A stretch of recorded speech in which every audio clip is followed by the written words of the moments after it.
Hartlike goeiemôre van my kant af, weer eens 'n wonderlike voorreg om so saam met u te wees en mag die Here ook vir ons ryklik saam seën. Nou pelikane mag miskien na 'n snaakse voël lyk en as gevolg van sy grootte en unieke voorkoms dat hierdie pelikane dan ook onskadelik mag lyk, maar tog is daar 'n paar eienskappe wat nie so onskadelik is van hierdie pelikane nie. Hulle het nogal 'n groot variëteit van prooi. So hulle sal nie net vis eet nie, maar hulle sal ook ander voëls selfs eet en dan skilpaaie en insekte wat hulle ook sal vang. Hulle is nie baie aggressief nie, maar daardie bekke van hulle kan ernstige beserings veroorsaak. As gevolg van daardie skerp bekke kan hy snye dan op die gesig of selfs op die arm dan ook maak.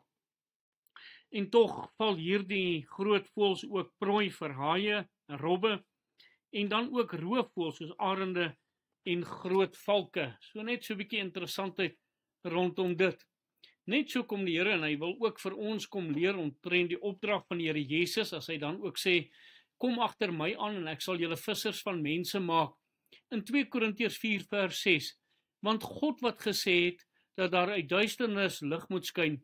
Dit is hy wat in ons harte geskyn het om die verligting te bring van die kennis van die heerlikheid van God in die aangesig van Jesus Christus. Maar ons het hierdie skat in erdekruike, sodat die voortreffelikheid van die krag van God mag wees en nie uit ons nie. Hier kom die Here en hy kom sê vir ons dat hy verligting in ons harte gebring het en deur daardie verligting kon ons ook dan na God gekeer het en Jesus Christus as verlosser en saligmaker ook aangeneem het. En hierdie dinge kom nie uit onsself nie, maar uit God uit. En daarom is dit hy ook wat die lig in ons werk, sodat ons lig in hierdie wêreld kan wees en daardeur hierdie lig so te laat skyn dat ander mense ook daardeur gered kan word, ander na die Here Jesus Christus toe trek. Dit was juis die ligte wat hulle dan ook gebruik het in die nag om die visse dan ook te lok sodat hulle meer vis kan vang in die nag as in die dag, want die visse het na daardie lig toe gekom. En so sê die Here ook dat ons vissers van mense sal word. Hoekom? Want ons is ligdraers van die Here en hierdie lig moet mense na die Here Jesus Christus toe trek. Net soos wat die Here dan ook die sonlig daar geplaas het as die groot lig wat in die dag moet skyn en die maanlig in die nag. En weet ons dan ook dat hierdie maanlig slegs 'n weerkaatsing is van daardie sonlig. So is ons ook 'n weerkaatsing van die Here Jesus Christus se lig wat binne in ons is, en daarom dat die Here vir ons sê, Matteus 5 vers 14, julle is die lig van die wêreld.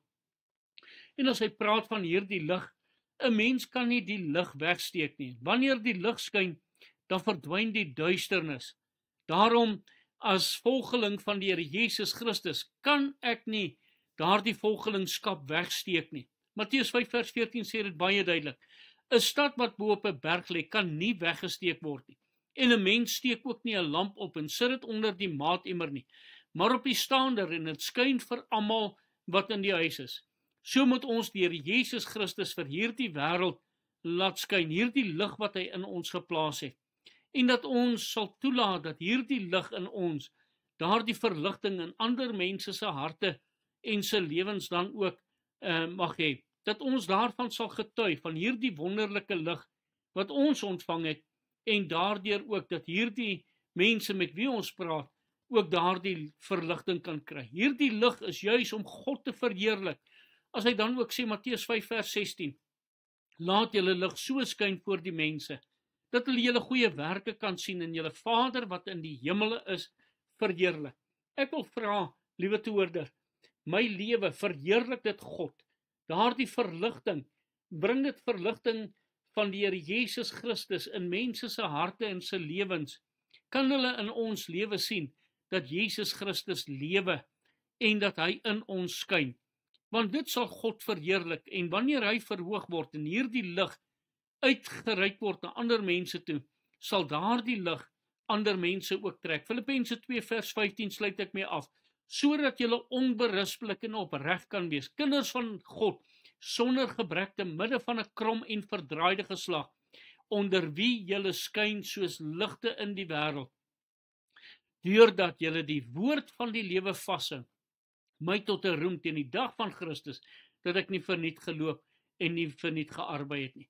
Hierdie lig voortdurend uit te straal en dat dit mense sal trek na God toe, na die Here Jesus Christus, sy verlossingsplan vir hulle lewe ook. Kom ons bid saam. Here, dankie dat ons u ligdraers kan wees en help vir ons om helder te skyn in hierdie donker wêreld. Amen.